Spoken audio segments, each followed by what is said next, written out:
ng bayan, maasahan anumang panahon. Magandang oras po sa ating lahat, narito na ang update sa lagay ng ating panahon ngayon at sa susunod na 24 oras. Sa kasalukuyan ay dalawang weather systems na lang ang nakakapekto sa ating bansa. Ito ang easterlies at ang northeast monsoon. Samantalang ang shear line na nagpaulan naman sa ilang bahagi ng ating bansa ay pansamantalang nawala muna.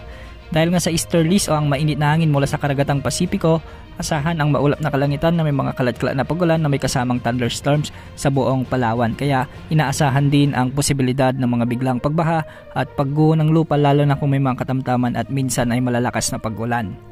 Samantala, magiging maulap naman ang mga kalangitan na may mga kasamang pagulan ang mga lalawigan sa bahagi ng Cagayan Valley, Cordillera Administrative Region, sa may Bicol Region, ang nalalabing bahagi ng Mimaropa, sa may Bulacan at Quezon Province.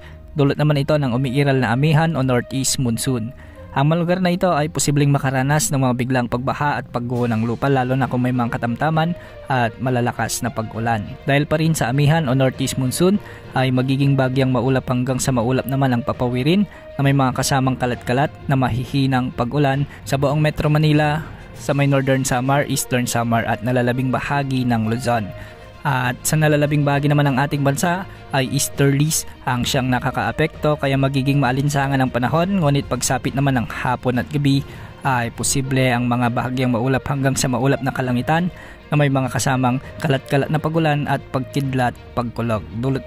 Dahil dito, posible ang banta ng flash floods at landslides, lalo na kung may mga umiiral na severe thunderstorms. Para naman sa lagay ng ating mga baybayin, ay posible ang hanggang 4.5 meters na mga pag-alon sa mga baybaying sakop ng Northern Luzon at ang eastern sections ng Central Luzon, Southern Luzon at Visayas. Posible naman ang hanggang 3.5 meters sa mga pag-alon sa nalalabing bahagi ng Luzon at Visayas, at sa nalalabing bahagi ng bansa ay posible ang mga pag-alon hanggang 2.5 meters. Bukas asahan pa rin ang pag-iral ng easterlies at northeast monsoon, kaya asahan pa rin ang kalat-kalat na mahihinang pagulan sa ilang lugar sa ating bansa.